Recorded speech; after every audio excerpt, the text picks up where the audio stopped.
So Mr. Forster had never seen a passenger wearing the traditional Vaishnav dress of India. He found Srila Prabhupada to be a pleasant gentleman who spoke of the nice accommodations and treatment he had received aboard the Jaladuta. Prabhupada asked Mr. Forster to hold space for him on a return ship to India.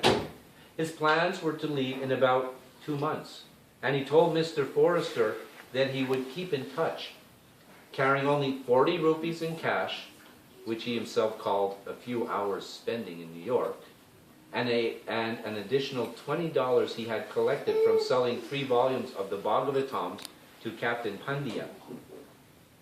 Srila Prabhupada, with umbrella and suitcase in hand, and still escorted by the Traveler's Aid representative, set out for the Port Authority bus terminal to arrange for his trip to Butler. Now, when Srila Prabhupada arrived in 1965, there were no Indians resident in America.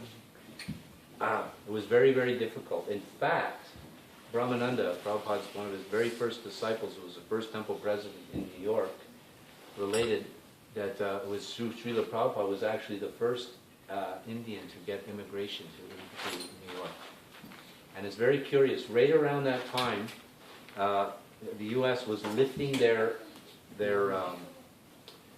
immigration laws and were considering allowing Indian citizens from India to come. So Srila Prabhupada, his disciples were trying to arrange for Prabhupada to get immigration. This was a year later. And he had extended his visa. The rest is history. Anyway, so they were arranging for Prabhupada, trying to get him to get his immigration status. So they approached Prabhupada. They said, we have to get a lawyer. Lawyer's going to cost thousands of dollars. And anyway, his visa was running out. So Prabhupada went to Montreal. Montreal in New York is not too far away. Montreal is in Canada. Now, Canada was part of the British Commonwealth. In fact, during the Second World War, the Canadians and the Indians, they fought shoulder to shoulder to stop the Nazi, atrocities. Because Canada and India, in fact, even my own grandmother, believe it or not, she was born in India.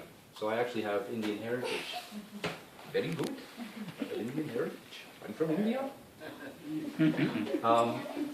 So Canada's doors were open, and Indian immigration to Canada was already happening. There were all people coming from India living in Canada. Although I have to admit, when I was in elementary school and high school in Montreal, in a very densely populated neighborhood, rural, of Montreal, in my elementary school, there were no Indian-bodied people, there were no blacks, it was just all white and Caucasians. And then in high school, I saw, we had our first blacks were in high school. And that's how isolated we were. And this was in the city of Montreal. And it wasn't until I went to college that I saw the first Indian. And I thought, wow, this is very interesting. She looks just like a Caucasian, but she's black. I'd never seen it. It was like, I hope I'm not offending anybody, but this was our experience in Canada. This is what we experienced. Anyway, of course, now there's so many, and this is Canada. The Irish say, we're the real Canadians, but who was there before the Irish? The Italians were there. The Italians say, hey, paisano, we were the first Canadians, eh? And then before that are the native Indians. My ancestors, they were the first Canadians, eh? So who's the real Canadian? We're all Canadians. This is the nature of Canada. It's like, and this is the beauty of this country. I know this is a little bit political, but this is the beauty of this country. And Canada is not like the Americans. Americans is a melting pot.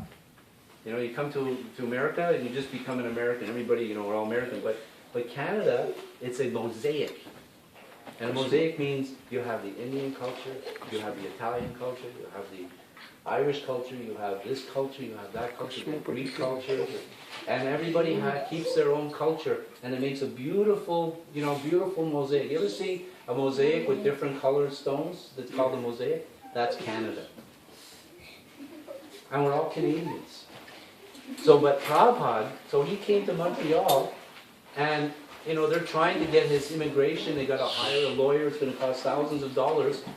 And when Prabhupada was in Montreal, he applied from Montreal, he paid $20, and he got his immigration into the United States, and he came back and he told his disciples, see, I got my own immigration, I paid $20. Haribol. So, Hey, Tabata.